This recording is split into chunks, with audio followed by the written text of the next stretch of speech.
안녕하세요. 글로만나입니다. 오늘은 전래동화와 함께해요. 소리 자랑. 옛날에 꾀꼬리하고 비둘기하고 외가리가 셋이 한데 모여서 놀다가 소리 자랑을 하게 되었는데 서로 소리를 한 번씩 해보고 나서 제각기 제 소리가 제일이라고 뽐내더래. 그런데 저희들끼리 아무리 제가 제일이라고 떠들어대봤자 결판이 나야 말이지. 한참 떠들어대다가 누가 제일 소리를 잘하는지 황새한테 판정을 해달라고 부탁하기로 했지. 그런데 외가리는 자기가 우기기는 했지만 자기 생각에도 자신이 없더란 말이야. 그래서 외가리는 황새가 좋아하는 개구리와 미꾸라지를 잡아가지고 황새를 찾아가서 꾀꼬리하고 비둘기하고 자기가 소리 자랑을 하러 올 테니 그때 좀 잘 봐달라고 미리 부탁을 해뒀지. 그러고 난 다음에 꾀꼬리와 비둘기와 외가리는 황새한테로 갔어. 우리가 소리 자랑하러 왔으니 잘 듣고 누가 제일 잘하나 판정을 해주십시오 하고 부탁했지. 황새는 차례차례로 소리를 해보라고 했어. 꾀꼬리가 먼저 머리 곱게 곱게 빗고 정도령한테 가자 하고 소리를 했지. 황새는 꾀꼬리 소리를 듣고 나더니 에이 그 소리 기생소리같이 천해서 못쓰겠다 하고 말했지. 그 다음에 비둘기가 나서서 구구구 구구구 개집 죽고 구구구 자식 죽고 구구구 하고 소리했지. 황새는 비둘기 울음소리를 듣고 나더니 에이 그 소리 과부 울음소리같이 청승 맞아서 못쓰겠다 고 했지. 그 다음에 외가리가 나서서 웻! 웻! 하고 외마디 소리만 지르고 말았지.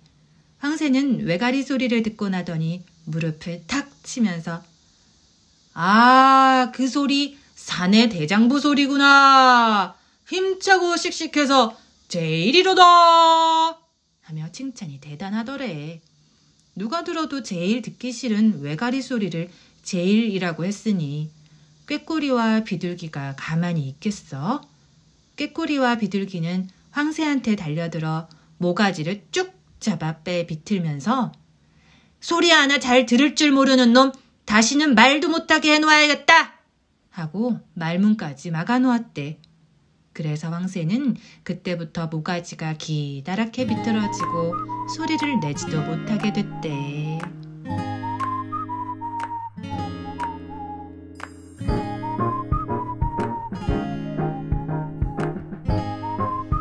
너무 과하다. 옛날에 어떤 사람이 아들을 장가 보내는데 신부집에서 혼인 예식을 마치고 새 며느리한테서 첫인사를 받게 되었더래. 신부가 얌전히 절을 하고 나더니 그만 방귀를 뽕 하고 뀌었지. 시아버지가 이 소리를 듣고 새 며느리가 무안해할까 봐서 감싸주느라고 무릎을 탁 치면서 복방기로다 하며 좋아했거든. 옆에 앉았던 사돈이 부끄러워서 그게 무슨 말씀이냐고 물었지. 그러니까 이 사람은 손자 셋은 따놓은 당상으로 보게 되어서 그런다고 했어. 사돈은 무슨 말인지 잘 알 수가 없어. 어떻게 해서 손자 셋을 둘 줄 미리 아느냐고 물었지. 이 사람은 우리 조모님께서 시집 오실 때 이런 복방기를 끼시더니 아들 삼형제를 두셨고 우리 어머니께서도 복방기를 끼시고 우리 마누라도 복방기를 끼더니 아들 삼형제씩을 다 낳았지요. 그러니 새 며느리가 낀 방귀도 복방기가 돼서 아들 삼형제는 문제없이 낳을 거요 하더래. 그러니까 이 말이 채 끝나기도 전에 새 며느리는 방귀를 뻥! 뻥! 하고 내대빵 연거푸 끼었대. 시아버지는 눈이 휘둥그레지며 야이야 복방기도 좋기는 하다마는 그 그건 너무 과하지 않느냐 하더래.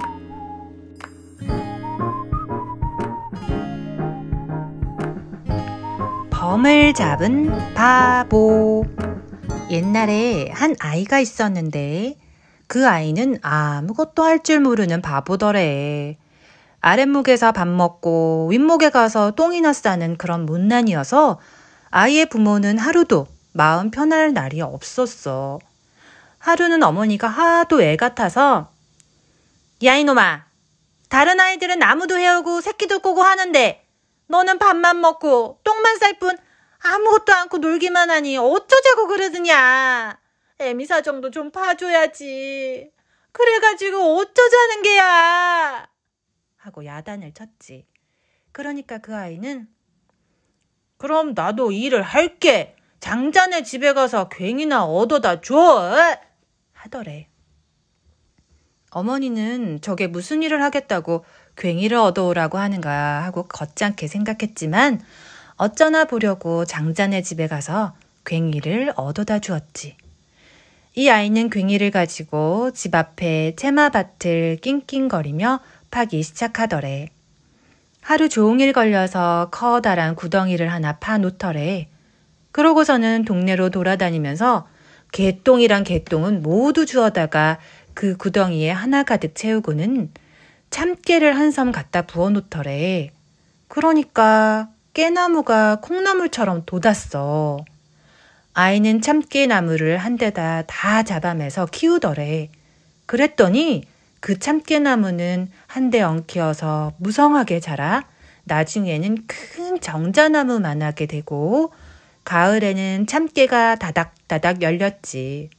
그 깨를 터니까 수십 섬이 되고 들깨를 모두 기름으로 짰더니 기름이 또 수십 독이 되더래. 아이는 어디 가서 강아지 한 마리를 얻어다가 그 기름을 먹여서 키우며 이 기름독에다 담갔다 건져내고 저 기름독에 담갔다 건져내고 해서 강아지를 기름에 절게 하더래. 그러니까 강아지가 옆에만 와도 고소한 내가 풍기고 몸은 손으로 만질 수 없을 만큼 매끈매끈해서 잘 잡을 수가 없더래. 이 아이는 산에 가서 칡덩굴을 수십 동 해와가지고 그 칡으로 동아줄을 수수백 발 꼬아 놓더래. 그러고는 그 동아줄 한 끝에다 강아지를 비끄러맨 다음 동아줄을 사려가지고 산으로 올라가더니 범이 많이 나오는 골짜기에 가서 동아줄의 한 끝은 큰 나무에다 메어놓고 멀리 숨어서 보고 있더래. 고소한 냄새가 사방에 풍기니까 범들이 강아지 있는 데로 모여들 것 아니야? 범 한 놈이 고소한 냄새가 나는 강아지를 보고 덥석 물었지. 하지만 강아지가 워낙 매끄러워서 범의 입에 들어가자 그냥 통째로 목구멍을 넘어서 창자를 지나 그대로 밑구멍으로 쑥 나와버렸어. 그러니까 범은 동아줄에 꿰어지고 만셈이지. 강아지가 쑥 나오니까 그 뒤에 있는 다른 범이 이거 맛있는 거 나왔다 하고 강아지를 물었지. 강아지는 매끄럽기 때문에 또 범의 목구멍이며 창자를 무사히 지나서 밑구멍으로 쑥 빠졌지. 이 범도 동아줄에 깨어졌지. 강아지가 나오니까 뒤에 있던 또 다른 범이 또 이 강아지를 물었어. 강아지는 그대로 밑구멍으로 나와서 이 범도 동아줄에 꿰어졌지. 이렇게 강아지를 물어삼키는 범들은 모두 동아줄에 꿰어지게 되었는데 밤새도록 잡은 범이 수백 마리더래. 밥만 먹고 똥만 싸던 미련한 바보가 이렇게 해서 범을 많이 잡아서 가죽을 벗겨 팔아 큰 부자가 되었대.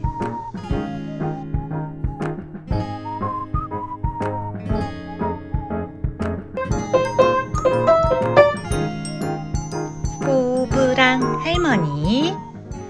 꼬부랑 할머니가 꼬부랑 지팡이를 짚고 꼬부랑 길로 꼬불꼬불 가는데 꼬부랑 강아지가 꼬부랑 꼬리를 꼬부랑 흔들며 뒤따라오길래 꼬부랑 고개로 올라가니까 꼬부랑 바위에 꼬부랑 토끼들이 모여와서 꼬부랑 춤을 추는데 꼬부랑 다람쥐가 꼬부랑 잿줄을 넘고 꼬부랑 새가 날아와 꼬부랑 나무에 앉아서 꼬부랑 목을 꼬부랑 빼고서 꼬부랑 노래를 부르니까 꼬부랑 여우가 나와서 꼬부랑 캥캥 짖는데 꼬부랑 칡덩굴이 꼬부랑 뻗어나와 꼬부랑 집을 짓고 꼬부랑 떡을 만들어 꼬부랑 상에다 차려 꼬부랑 할머니랑 꼬부랑 지팡이랑 꼬부랑 강아지랑 꼬부랑 토끼랑 꼬부랑 다람쥐랑 꼬부랑 새랑 꼬부랑 나무랑 꼬부랑 여우랑 꼬부랑 칡덩굴이랑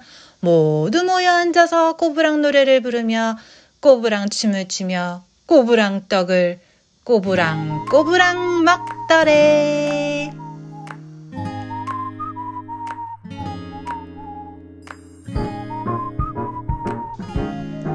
거울. 지금 세상에는 거울이 흔해서 어디서나 볼 수 있고 또 거울을 모르는 사람이 없습니다마는 아주 먼 옛날에는 거울이 귀해서 평생 동안 한 번도 보지 못한 사람이 많았던 모양입니다. 이 이야기는 그때 있었던 일입니다. 어떤 두메산골에서 담배 농사를 짓고 사는 사람이 있더래요. 어느 날 이 사람이 담배를 한 짐 지고 서울로 팔러 가려고 했습니다. 서울에는 중에 상투며 고양이 뿔도 판다는 소문이 날 만큼 무엇이든지 있는 곳이라 이 사람의 마누라는 남편더러 돌아올 때 월소 하나만 사다 달라고 했습니다. 이 사람은 월소가 어떻게 생긴 것이냐고 물었습니다. 마누라는 그때 마침 초승달이 하늘에 떠 있는 것을 가리키면서 저렇게 생긴 것인데 머리 빗는 빗이라고 일러주었습니다.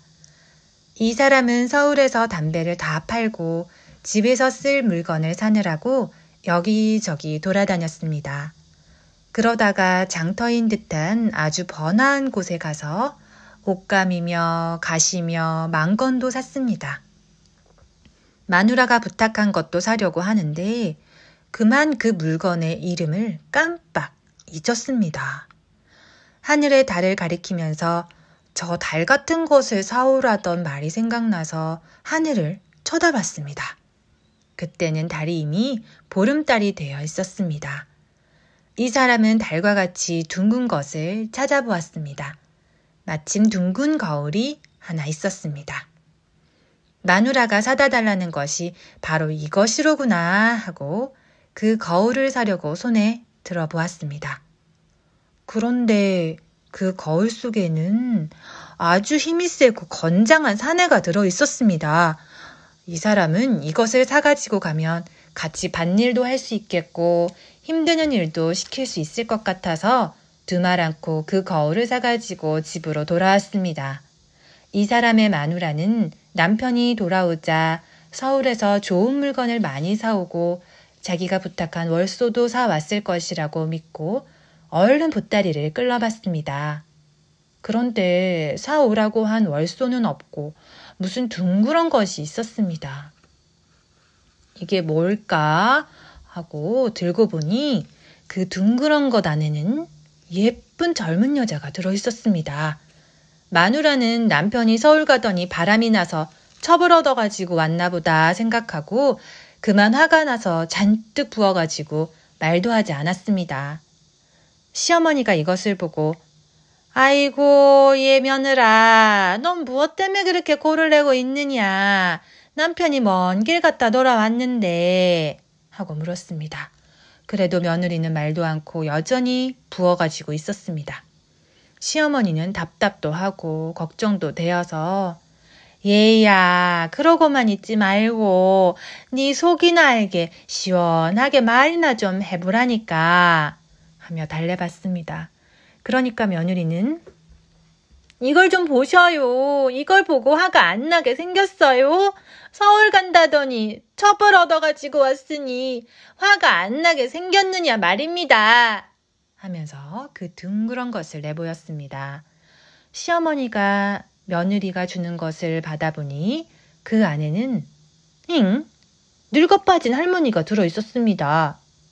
얘야 며느라, 젊은 첩을 얻어왔다더니 어디 젊은 첩이 있느냐? 다 늙어 빠진 할망구밖에 없구나. 고로랑 고로랑 하는 게 머지않아 죽을 것만 같다. 내버려 두어도 곧 죽게 생겼는 걸 가지고 뭘 그리 속상해 하느냐? 라고 말했습니다. 며느리는 젊은 첩이 있다고 우기고 시어머니는 곧 죽게 된 늙은 할미가 있다고 우기면서 서로 말다툼을 하였습니다. 옆에서 듣고 있던 시아버지가 이 꼴을 보고 무엇을 가지고 서로들 그러느냐고 물었습니다.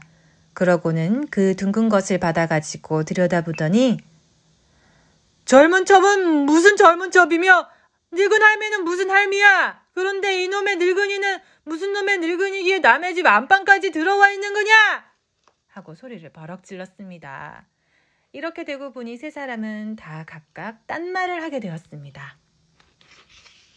젊은 첩이라거니 늙어 빠진 할망구라거니 늙은 영감이라거니 하며 서로 자기가 본 것이 옳다고 우겨댔습니다. 그러고 보니 누구 말이 옳은지 알 수가 없게 되었습니다. 그래서 원님한테 가서 네 말이 옳은가 시비를 가리기로 했습니다. 원님한테 가서 그 둥근 것을 내보이고 사실이 이러이러하니 그 시비를 가려주십사 하고 말했습니다. 원님은 그것을 받아서 그 안을 들여다봤습니다. 그 둥근 것 안에는 의관을 점잖게 잘 차린 원님이 들어있었습니다. 원님은 이것을 보자 신관 사또가 내려왔구나. 그럼 나는 물러나야지. 하면서 원님 자리를 물러났습니다. 거울이 귀하여 처음 보는 사람들에게는 있음직한 일입니다. 그래서 이 거울 때문에 원님까지 갈리게 되었다는 참 우스운 이야기지요.